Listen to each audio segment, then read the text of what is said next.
Numerically നോക്കിയാൽ ഇന്ത്യയിൽ English publishing isn't such a big thing. For example fiction ആണെങ്കിൽ 2000-3000 copy വിറ്റുപോയാൽ you considered a best seller. In a country of over billion people അത്രയും വിറ്റാൽ മതി, because the market is so small. ഞാൻ ജനിക്കുമ്പം അച്ഛന് 40 വയസ്സുണ്ട്. സോ എനിക്ക് കുഞ്ഞിലെ മുതൽ ഓർമ്മയുണ്ട് അച്ഛൻ മരണത്തിൻ്റെ കാര്യം പറയുന്നത്. ഞാൻ മരിച്ചാൽ this is what you should do. താഴെ ഒരു വാച്ച്മാൻ ഉണ്ടായിരുന്നു, അദ്ദേഹം പേര് ചോദിച്ചിട്ടുണ്ട്. ഞാൻ പറഞ്ഞു മനു, അത്രേ ഉള്ളൂ. പിന്നെ ചോദിക്കുന്നു. And then my friend told me he's trying to figure out your caste background and I have a surname that gives it away quite easily.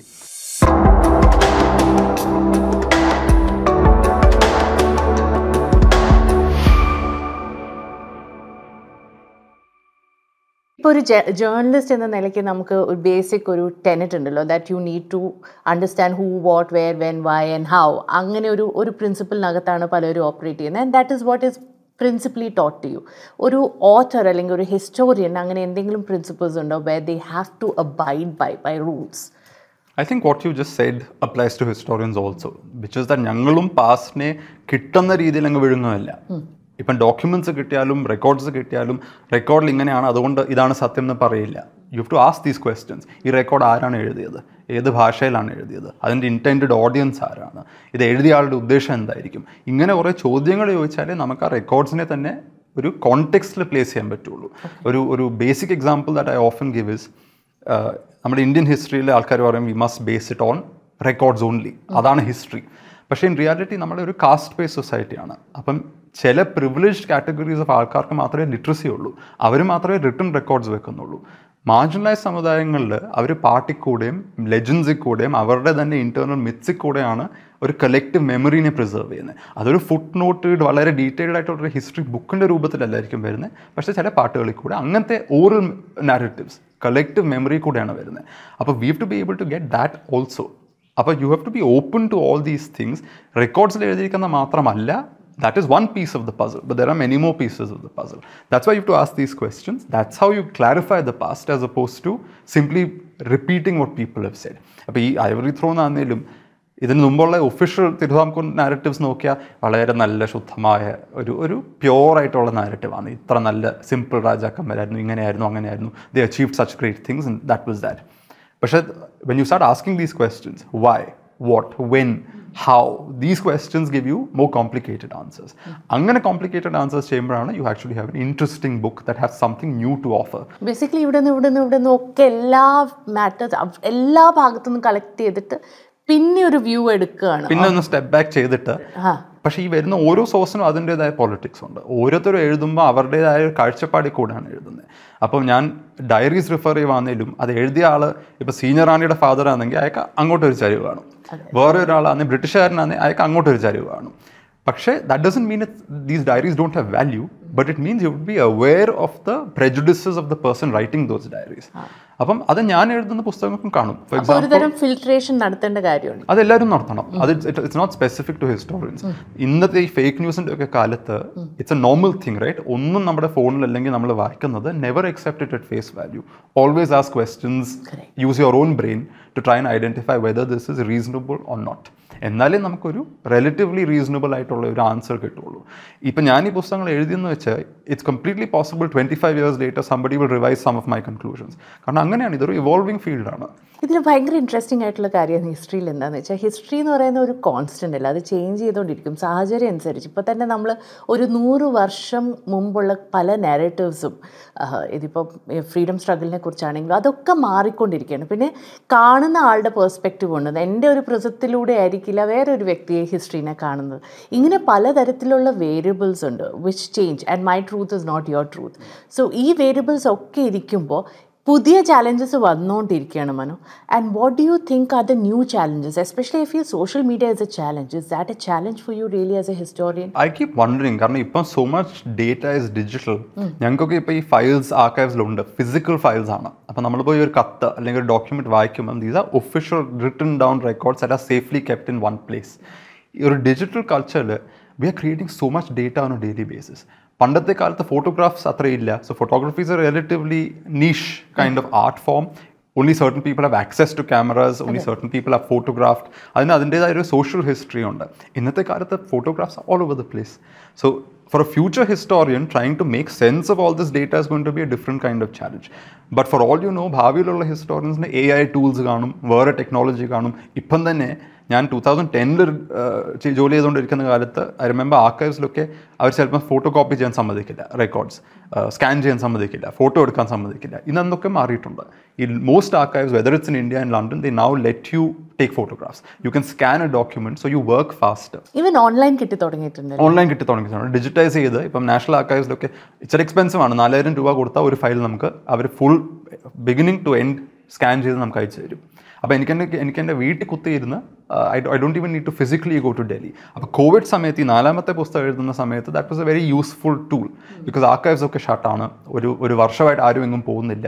ആ ഒരു സമയത്ത് this digitisation really help. Basically you are saying that it's become much easier in some respects it's become easier. Technology is helping.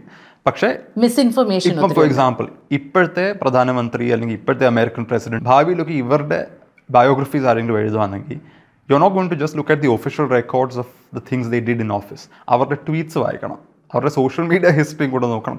Because അവരുടെ politics is also enacted on social media. പണ്ട് politicians പാർലമെന്റിൽ അല്ലെങ്കിൽ election സമയത്ത് ഒരു public സ്റ്റേജിൽ ചില reserved specific public പ്ലാറ്റ്ഫോംസിൽ നിന്നിട്ടാണ് സംസാരിക്കുന്നത്.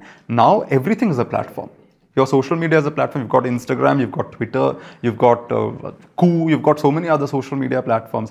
Each of these is a resource for future historians to figure out what is happening with these people. ഒരു ഓഥറിൻ്റെ സക്സസ് എന്ന നിലയ്ക്ക് നമ്മൾ കാണുവാണെങ്കിൽ അതെന്തായിരിക്കും? നമ്മൾ ബുക്സ് മാക്സിമം പബ്ലിഷ് ആവുകയാണോ, അതിൻ്റെ സെയിലബിലിറ്റി ആണോ, നമ്മുടെ ഓഡിയൻസ് ഒരു കമ്മ്യൂണിറ്റി ഉണ്ടാക്കുകയാണ്? What exactly is priority number 1 for you, 2 and 3 in terms of success? I think what you said third, which is നമ്മുടെ ഒരു audience ഉണ്ടാക്കിയെടുക്കുക, a core readership that reads your work on a almost dedicated basis. അതാണ് actual meaningful success. കാരണം then you've got a constituency that wants to keep reading more of what you write. You're almost in a dialogue with them with each book that you make. In fact, there are readers, the literature festivals ഒക്കെ കുട്ടികളെന്ന് പറയും, when we read your books we hear it in your voice because they are now so familiar that it becomes part of on almost a give and take. Numerically നോക്കിയ ഇന്ത്യയിൽ English publishing isn't such a big thing. For example, fiction ആണെങ്കിൽ 2000-3000 copy വിറ്റുപോയാൽ you're considered a bestseller. In a country of over 1 billion people അത്രയും വിറ്റാൽ മതി, because the market is so small. Non ഫിക്ഷന് കുറെ കൂടെ വലുതാണ്. പക്ഷേ even then there are books, if they sell 1 lakh copies, publishers will proudly say on the cover saying 1 lakh copies sold, as if it's a big thing. പക്ഷേ it's actually ചെറുതാണ്. It's just a drop in the bucket. It's not really a big figure.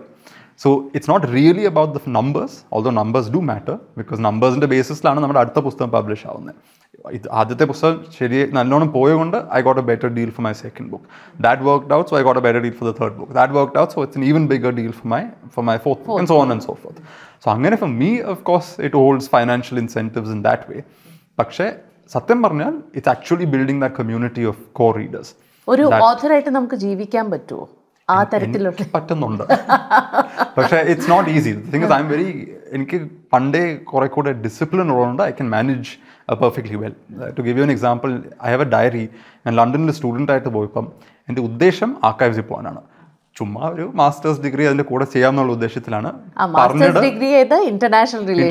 പക്ഷേ that because I was interested in foreign policy and all that. പക്ഷേ I got into several universities, Warwick, LSE, King's and a bunch of places. ഞാൻ ഏറ്റവും കോഴ്സിൻ്റെ requirements ലൈറ്റായിട്ടുള്ള കോഴ്സാണ് select ചെയ്തത്. Because I knew I wanted to spend most of my time in the archives doing my own book research, not പഠിപ്പ്. പക്ഷേ അച്ഛനമ്മമാരോട് ഇത് പറയാൻ പറ്റാത്തത് കൊണ്ട് I told them, oh look, I want to do a master's in London, please give me the money to spend. So they agreed, they gave me the money to spend, but I didn't want to ask for more money. So I learned to live within my means and never had to ask for any more money from them at that time.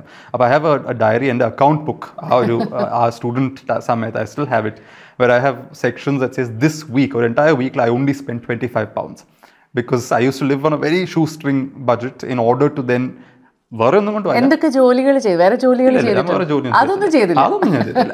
പക്ഷേ പൈസ save ചെയ്തിട്ട്, കാരണം എനിക്കറിയാം, for example ഞാൻ New York public ലൈബ്രറിയിൽ നിന്ന് അല്ലെങ്കിൽ UC Berkeley അമേരിക്കയിലെ ഒരു ലൈബ്രറിയിൽ നിന്ന് I'm getting a essay scanned and sent to me.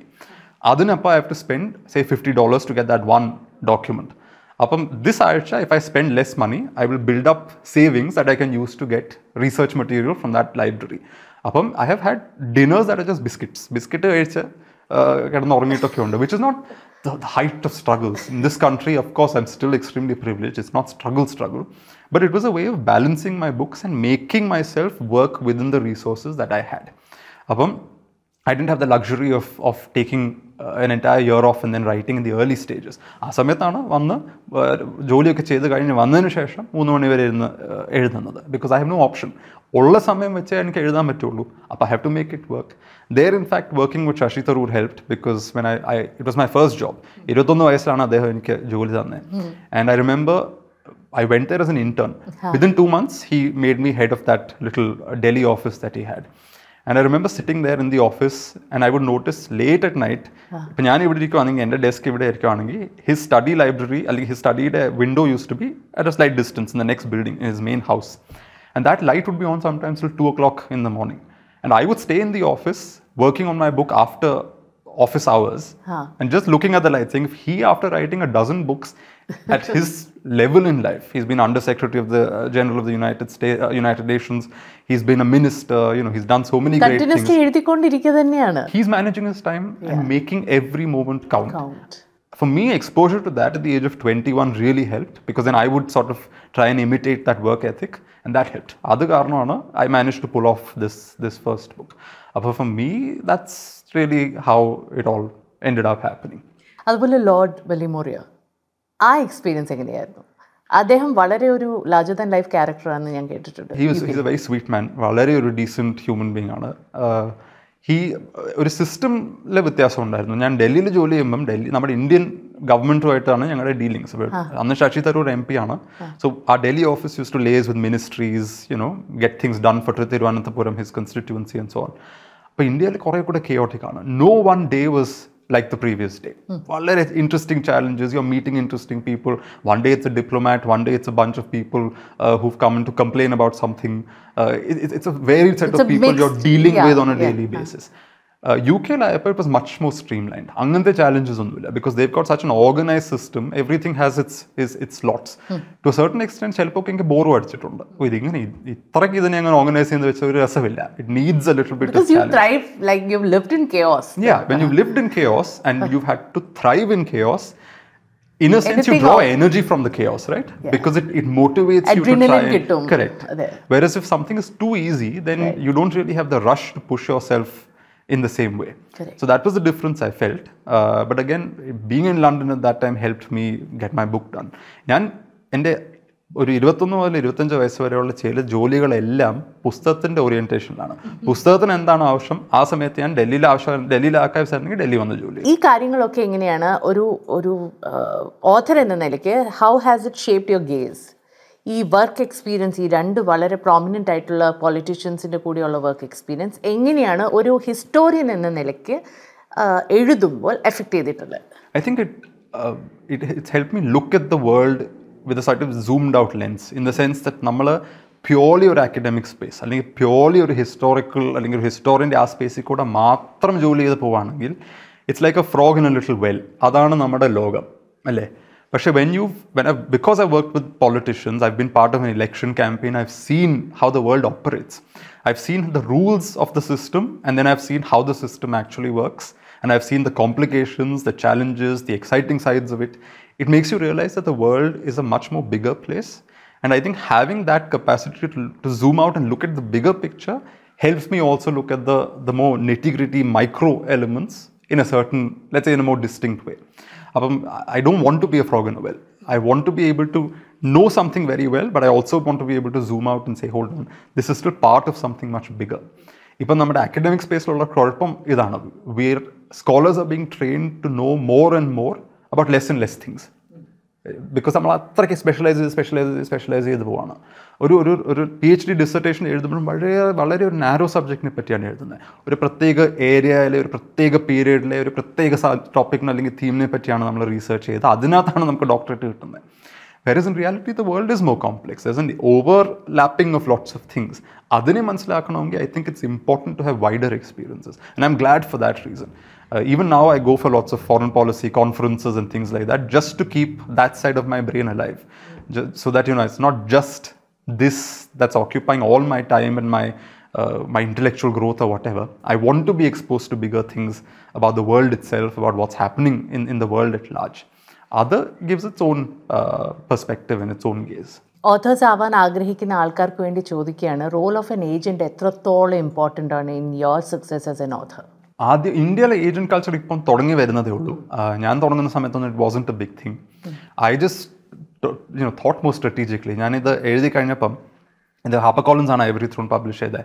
അപ്പോൾ അന്ന് ഐ ന്യൂ ഇപ്പോൾ പബ്ലിഷേഴ്സിൻ്റെ ഇമെയിൽ ഇൻബോക്സ് അവർക്ക് എത്രയോ മാന്യൂസ്ക്രിപ്റ്റ്സ് വരുന്നു, എത്രയോ ആൾക്കാർ ഇമെയിൽസ് അയക്കുന്നു. So I don't want to be somebody who get lost in that. So I remember waiting up till 2 or 3 in the morning, I forget the exact time, and then sending that email to VK Karthika, who was editor and publisher at HarperCollins in those days, 2015. That 3 മണിക്ക് അയച്ചതിൻ്റെ ഉദ്ദേശം അവർ വെളുപ്പിന് എണ്ണിക്കുമ്പം this will be among her top emails. So she'd see me first thing in the morning. And it worked out, because by 11 o'clock the next morning she'd sent me a reply, which normally doesn't happen. A lot of authors, if you ask them, getting a book published is a lot tougher. Yes. But I just thought, let me take a gamble. I'll send this late in the evening or early in the morning and see if she sees. And she responded. I also didn't bombard her with the full manuscript. I just sent the first 6 pages. I knew those first 6 pages were pretty decent writing. But hook പോലെ വായിച്ചിട്ട് you should ask me ബാക്കി അയച്ചു തരാൻ. അതങ്ങനെ ചെയ്യാൻ വേണ്ടി കുറച്ചൊരു strategically ആലോചിച്ചിട്ടാണ് ചെയ്തത്. പക്ഷേ now agents have picked up. It's helpful because I did not know my own value in the publishing industry till I got an agent. അപ്പം I got a minuscule advance for this first book. Naturally, ആരും കേൾക്കാത്ത subject, ആരും കേൾക്കാത്ത ഒരു എഴുത്തുകാരൻ, they're not going to put too much money on you. They're not going to bet on you big. പക്ഷേ even when my books became a success, I wasn't really making full use of it or assert a kind of financial heft. അത് agent വന്നു കഴിഞ്ഞപ്പം it was very different. Yeah. So in that sense, yes, there are advantages to it. They make you understand your own value in a commercial sense, and ultimately namakku jeevikkanam. So we need money. So there is value in that sense in getting an agent. എൻ്റെ ലൈഫിൽ വളരെയധികം എന്നെ മാറ്റിമറിച്ച 1-2 പുസ്തകങ്ങളുണ്ട്. ഒന്ന് basically short history of nearly everything, Bill ബ്രൈസിൻ്റെ പുസ്തകമാണ്. അതെനിക്ക് വന്ന ഒരു കാലഘട്ടത്തിൽ ഞാൻ വളരെ കൺഫ്യൂസ്ഡ് ആയിട്ട് നിന്ന സമയത്ത് ഒത്തിരി ക്ലാരിറ്റി തന്ന പുസ്തകമാണ്. Though it is all scientific, പക്ഷേ എന്നാലും it just change the way I looked at myself in the context of the whole world and universe at large. അങ്ങനെ ഏതെങ്കിലും ഒരു പുസ്തകം മനുവിൻ്റെ ജീവിതത്തിൽ എപ്പോഴെങ്കിലും വന്നിട്ടുണ്ടോ, ലൈക്ക് കുട്ടിക്കാലത്താണെങ്കിൽ പോലും, that really changed your world view and made you look at things in a different light? Actually ഉണ്ട്. എനിക്കൊരു 19 വയസ്സെങ്ങാണ്ടുള്ളപ്പം ഐ വാസ് ഓൾസോ കോളേജ് അല്ലാതെ I was also doing a liberal arts diploma on the side, just to pack my day. I was quite eager to pick up certificates at one point. അപ്പോൾ അങ്ങനെ ഈ liberal arts course ചെയ്യുമ്പം ഒരു prescribe text ആയിട്ട് മീര നന്ദയുടെ ഒരു പുസ്തകം ഉണ്ടായിരുന്നു, profits phasing backwards എന്ന് പറഞ്ഞുകൊണ്ട്. വളരെ സീരിയസ് പുസ്തകമാണ്. She's A full on academic. അത് വായിക്കാൻ ഈസി ഒന്നുമല്ല. പക്ഷേ it is what taught me the importance of critical thinking in the sense that it's about science, society, and how society ends up influencing science. നമ്മുടെ വിചാരം science ഒരു exist in its own face അല്ലെങ്കിൽ exist on its own terms എന്നാണ്. അല്ല, everything is affected by society, social attitudes, how science is put out to the world. All of these things are sort of mixed up in a very interesting way, and sometimes in a negative way also. It can have negative consequences. അതിനെ പറ്റിയുള്ളൊരു പുസ്തകമാണ്. And I found that completely eye-opening. Just നമ്മൾ മുമ്പ് സംസാരിച്ചില്ലായിരുന്നു, ചോദ്യങ്ങൾ ചോദിക്കണം. ആ ചോദ്യങ്ങൾ ചോദിക്കുന്ന ഒരു പുസ്തകമാണിത്. So a lot of people are very uncomfortable with that book. You don't even have to agree with all these books. ഒരു പുസ്തകം വായിക്കുമ്പം അത് വായിക്കുന്ന ആൾ അതുകൊണ്ടായിട്ട് അഗ്രി ചെയ്യണമെന്നില്ല. പക്ഷേ it should open some part of your mind. It should open you up to something interesting, make you think slightly differently. That I got from this book. And that's when I realized, okay, books can make you think in a completely different way and open your eyes in a fascinating style that you weren't even aware of before. ഈ ഹിസ്റ്റോറിയൻസിൻ്റെ ഒരു പ്രത്യേകത ഇതും കൂടിയാണ്, that I feel somewhere ഇവർ ഈ ഹിസ്റ്ററിയുടെ പാറ്റേൺസും ആ നാരറ്റീവിൻ്റെ ഒരു flow കാണുന്നതുകൊണ്ട് അവർക്കൊരു പക്ഷേ മുന്നോട്ടും കൂടി കാണാനുള്ള ഒരു കഴിവ്, കാരണം ഇവർ ടെക്നിക്കലി കാണുന്നുണ്ട്, ആ ഒരു പാറ്റേൺസും റെപ്പറ്റീഷൻസും കാണുന്നതുകൊണ്ട് മുന്നോട്ട് ചിലപ്പം അവർക്ക് പ്രെഡിക്റ്റ് ചെയ്യാൻ സാധിക്കും. അങ്ങനെ ഒരു ദിവ്യശക്തി ഉണ്ടെന്ന് എനിക്ക് ചിലപ്പോൾ തോന്നാറുണ്ട്. ഞാൻ യുവൽ നോവ ഹരാരിയുടെ കുറേ ഇൻ്റർവ്യൂസ് കണ്ടിരുന്നു, and he did talk about a lot of things that happen in the future. ഇപ്പം ഞാൻ ഇന്ത്യയുടെ കോണ്ടെക്സ്റ്റ് മാത്രം ഞാൻ പറഞ്ഞു കഴിഞ്ഞാൽ ഇപ്പോൾ കഴിഞ്ഞ ഒരു 100-200 വർഷത്തിൽ നമ്മൾ കുറേ അധികം നമ്മൾ കാസ്റ്റിനെ കുറിച്ച് നമ്മുടെ ഹിസ്റ്ററിയിൽ സംസാരിക്കുന്നുണ്ട്. അപ്പോൾ ഇനി മുന്നോട്ട് what do you feel Manu, ഈ കാസ്റ്റ് എന്ന് പറയുന്നതും നമ്മുടെ ആ ഒരു ഡിവിസീവ് നേച്ചർ ഓഫ് സൊസൈറ്റി അത് എത്രത്തോളം കാണും? ഈ സബ്ലിമിനൽ ലെവലിൽ അല്ലാതെയും ഇവിടെ ഇപ്പോഴും എക്സിസ്റ്റ് ചെയ്യുന്നതാണ്. മുന്നോട്ട് എങ്ങനെയായിരിക്കും? ഒരു 50 വർഷത്തിന് ശേഷം നമുക്ക് ആ ഒരു കാര്യത്തെക്കുറിച്ച് മറക്കാൻ പറ്റുമോ? I think yes and no. Firstly നമ്മുടെ ഇന്ത്യയിൽ ഓരോ സ്ഥലത്തിനും ഒരു ജോഗ്രാഫിക്കൽ ആൻഡ് കൾച്ചറൽ സ്പെസിഫിസിറ്റി ഉണ്ട്. അപ്പോൾ കേരളത്തിലെ കാസ്റ്റിൻ്റെ ഒരു സിസ്റ്റം അല്ലായിരിക്കും ഉത്തർപ്രദേശിൽ. Some places are even now extremely casted in a very visible way. For example, അവിടെ ഇപ്പോഴും ചില വെയിൽസിൽ, മഹാരാഷ്ട്രയിലൊക്കെ ഉണ്ട്, ചില വെയിൽസിൽ നിന്ന് ദലിത്സിന് വെള്ളം എടുക്കാൻ പറ്റില്ല, അവരെ കൂടെ ഇരുത്തി കഴിക്കാൻ സമ്മതിക്കില്ല. അതൊക്കെ ചില സ്ഥലങ്ങളിൽ ഇപ്പോഴും നടക്കുന്നുണ്ട്. കേരളത്തിൽ അത്രമേൽ നമ്മൾ അങ്ങനത്തെ ന്യൂസ് കാണില്ല, പക്ഷേ കാസ്റ്റിസം ഉണ്ട്. എനിക്കിപ്പോഴും ഓർമ്മയുണ്ട്, ട്രിവാൻഡ്രത്ത് പോയപ്പോൾ I went to a friend's apartment and I was staying there for some days. And താഴെ ഒരു വാച്ച്മാൻ ഉണ്ടായിരുന്നു, അദ്ദേഹം പേര് ചോദിച്ചെന്നോട്. ഞാൻ പറഞ്ഞു മനു, അത്രേ ഉള്ളൂ. പിന്നെ ചോദിക്കുന്നു. And then my friend told me he's trying to figure out your caste background and I have a surname that gives it away quite easily. അപ്പം that's when I realise, okay, even in a city like Trivandrum, people are interested in these things, and apparently there's a certain way they perceive you afterwards, which living outside Kerala I wasn't aware of. So casteism is alive in Kerala, but in some ways perhaps it's more subtle compared to Uttar Pradesh. Bhavil is engotu povum, I think people at one level are regressing. Some of us are like, people are going back to holding some of those identities. There's even a degree of pride in some of these identities. On the other hand, some people are going to the other extreme, which is that wipe this out completely. In Kerala's case, I'm more or less optimistic, and I think the Pudiya generation isn't particularly caught up in these things. In my own family, we have intercaste marriages, inter-religion marriages. It's all happening in the current generation or one generation before. In the next 50 years, it's probably going to happen a lot more.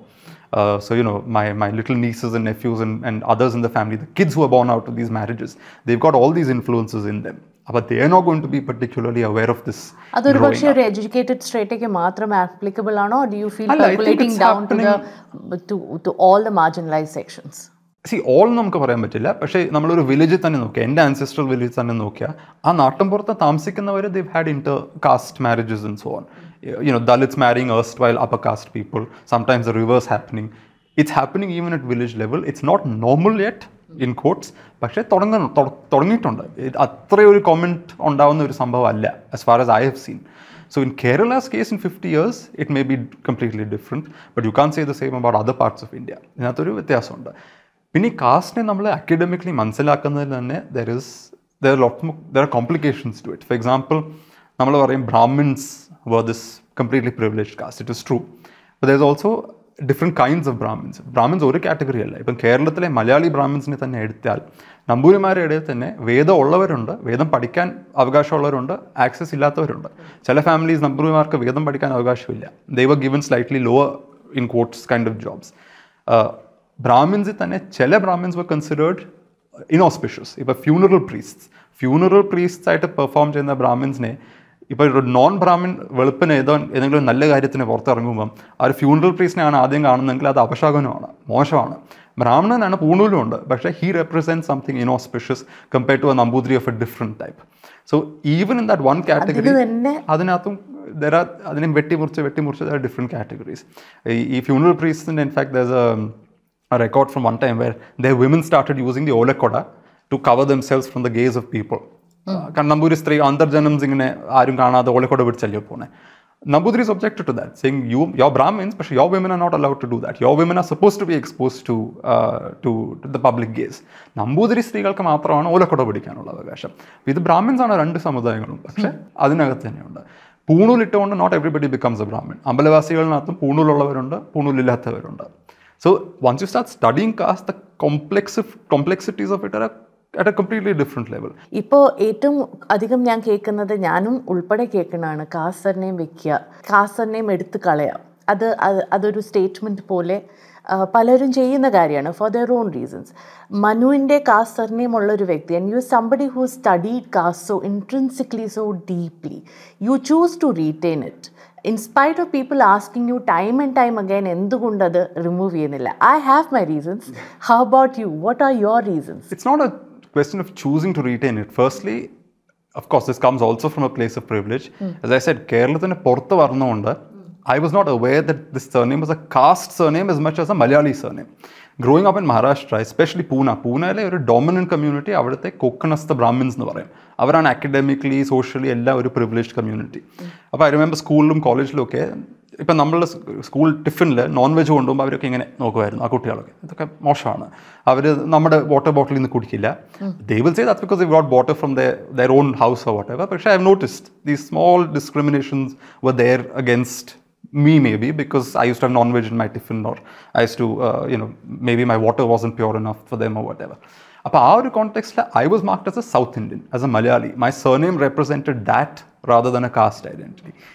കേരളത്തിൽ വന്ന് actually ഈ പുസ്തകം വന്നതിന് ശേഷം മലയാളത്തിലൊക്കെ events ഒക്കെ ചെയ്ത് തുടങ്ങിയതിന് ശേഷമാണ് I realized that hold on, Kerala has a completely different dynamic where this is seen as me somehow asserting some Nair pride, which was never even a thing in my head because I didn't even grow up here. You actually acting regressive when you are very progressive enna reethilana kaana, like the action of keeping that name is a regressive act, whereas you are a progressive man. Avade oru contradiction kaanunnu ennu palarum, and which is fair. People are fair to make that criticism because from where they are coming it makes sense. Avaru nokkumbam I'm writing about caste, I've written about all these themes, and yet I have a caste surname. For me there are two things to it. One is the technical complication getting this changed, yes, which is one thing. The second is a more personal, emotional response, which is that I'm not going to be bullied by anybody into doing anything. If and when I feel like dropping it, I will drop it. But just because 10 people make a fuss on social media and tell me to change it, I will definitely not change it. That's a personal trait. I can be very stubborn when it comes to these things. The other thing is also, this is the name my father gave me. He had the same initials, MSP naranu his initials, and he wanted me to have the same initials.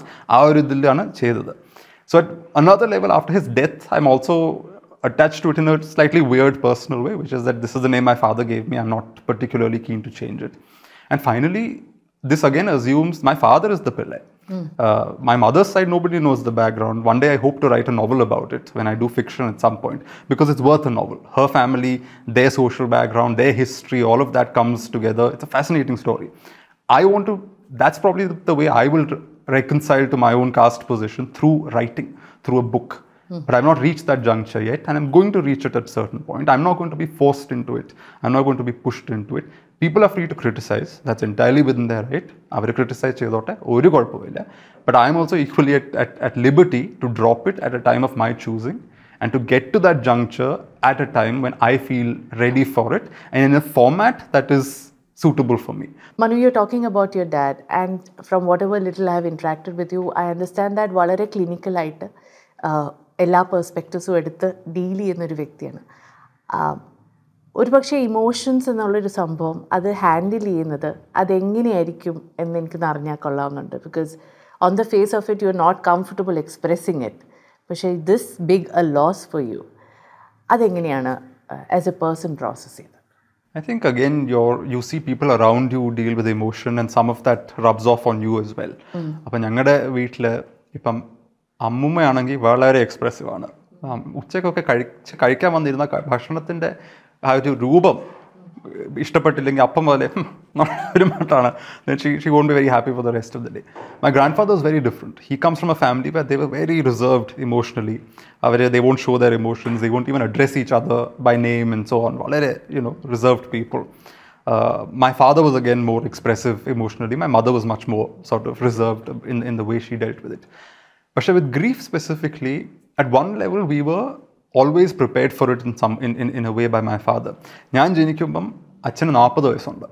So എനിക്ക് കുഞ്ഞിലെ മുതൽ ഓർമ്മയുണ്ട് അച്ഛൻ മരണത്തിൻ്റെ കാര്യം പറയുന്നത്. ഞാൻ മരിച്ചാൽ this is what you should do, or you should make sure that the paper work is done well, because ആദ്യത്തെ മരിക്കുന്ന ഒരു ഡോക്യുമെൻ്റ് ഉണ്ടാക്കുമല്ലോ, അതിനകത്ത് എന്തെങ്കിലും തെറ്റ് വന്നാൽ ബാക്കി എല്ലാ ഡോക്യുമെൻറ്റ്സും കൊള്ളാം. So you should be aware of these things ഒക്കെ കുഞ്ഞിലെ മുതൽ ഞങ്ങളോട് പറഞ്ഞിട്ടുണ്ട്.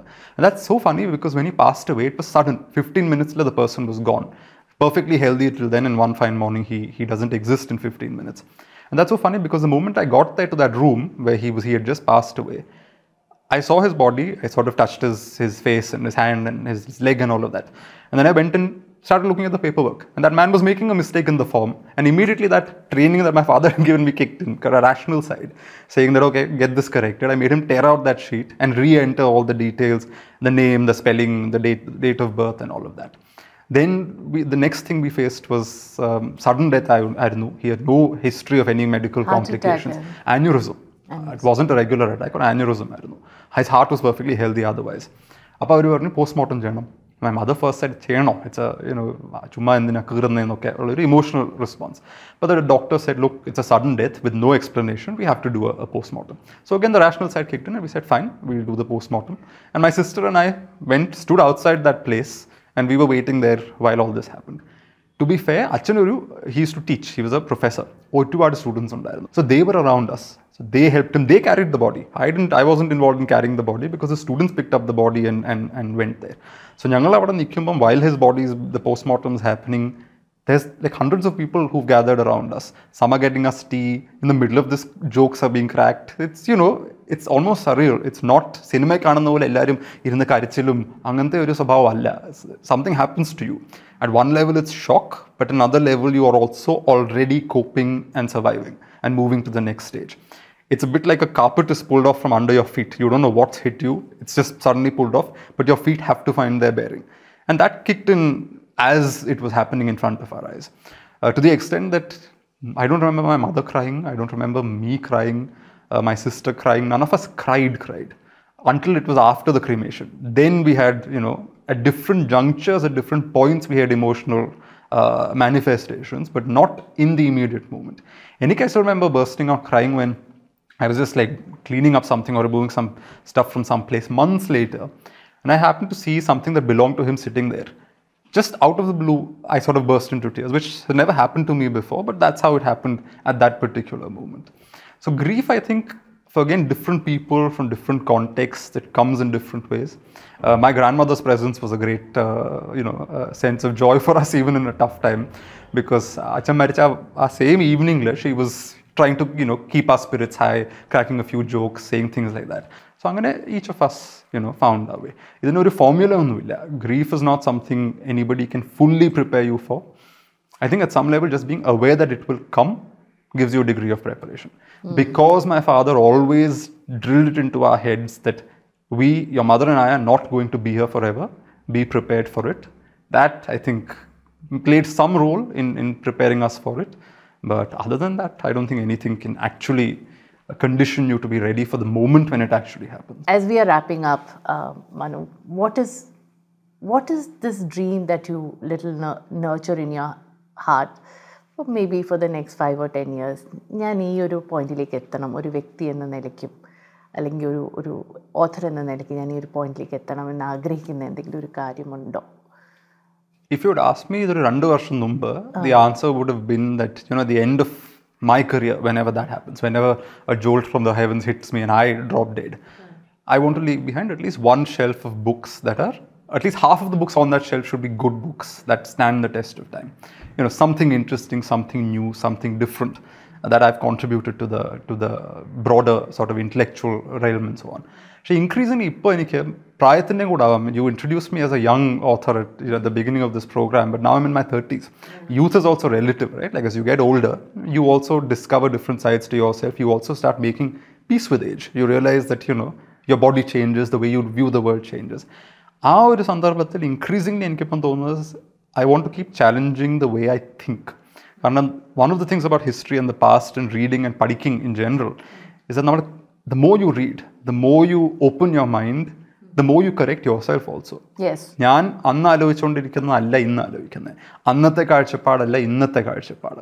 And that will change. എനിക്ക് 40 വയസ്സാകുമ്പോൾ it will be a completely different കാഴ്ചപ്പാട് again, because you're also evolving. And that I don't want to lose, because I've realized at some point in all fields, especially intellectual fields, നമ്മളൊരു ideological camp അല്ലെങ്കിൽ ഒരു പൊസിഷനിലേക്ക് fix ആയിട്ട് പിന്നെ we don't move from the ആ ഒരു പൊസിഷനിൽ കൂടാണ് നമ്മളെല്ലാം നോക്കുന്നത്. As far as possible, I want to avoid that. It's not about intellectual consistency, it's about being open to ideas to the extent that you're able to revise your own position and, if needed, even shift your gaze or move your gaze a certain way. That, I think, is what really keeps me going and keeps me interested in history, in writing in general. Our early years, getting that feminist gaze opened my eyes to these interesting female figures and their story, and culminated in the Ivory Throne. In my 40s, I want something else to come to me like that completely transforms the way I view a certain subject and results in something new and something fresh. So I think, yeah, I just want to keep learning, I guess, and being open to it. No jada that I've written 5 books or 4 books or whatever. That's the end of growth. The moment you think that you've become a sambhavam, then adinishesham there's no growth. So that's also why you mentioned Instagram. My Instagram is a foolish, silly Instagram with silly things, because it's also a way to keep reminding myself that life is not just these serious things. You need to keep the other side active also. The fun side activism. Or frivolous, fun, or sometimes meaning illatha chumma oru time pass or zone. It's a way of keeping yourself also grounded. I am dash ennu parnu kayna dash enganeyana feel cheya? I am thinking, I would say. I'm thinking. Yeah, it's not a helpful. Chelpokka orkam varthilla because you're thinking constantly about this and that. But I think I'd like to, view myself as someone who's constantly thinking not just about what is, but also about the possibilities of what could be. Yeah, I mean, that's a fantastic thing to think about, the possibilities. The possibilities. Anyway, thanks so much for coming. Thank you. And it was lovely talking to you. പലപ്പോഴും നമുക്കിങ്ങനെ അവസരങ്ങൾ കിട്ടാറില്ല. And എനിക്ക് ഓഥേഴ്സിൻ്റെ interviews എടുക്കാൻ ഭയങ്കര പേടിയും കൂടിയാണ്. കാരണം അല്ല, I mean it takes A different kind of N approach to talk to a mind like this. It's different. Thank you. And I think that is a compliment. That's a compliment for sure. And അങ്ങനെ പേടിയുള്ളവരുടെ ലിസ്റ്റിൽ ഒരാളായിരുന്നു Manu. So I've ticked it. പേടിക്കുന്ന എന്തിനാന്ന് എനിക്ക് അറിഞ്ഞൂടാ. I've heard this before also. Lit Festലൊക്കെ ആൾക്കാർ വന്ന് സംസാരിക്കുമ്പം after I talk to them, they'll say, ഞങ്ങൾ വിചാരിച്ചില്ല that you talk to us. I was like, why would you think I'm some fearsome person? I'm not. So അത് tick കിട്ടും. അപ്പോൾ I think I can get more authors on the show. Please do. Thanks for kick-starting the whole process. Perfect. Happy to have done it. Thanks so much for coming, Manu. It was lovely talking to you. Likewise. Thank you.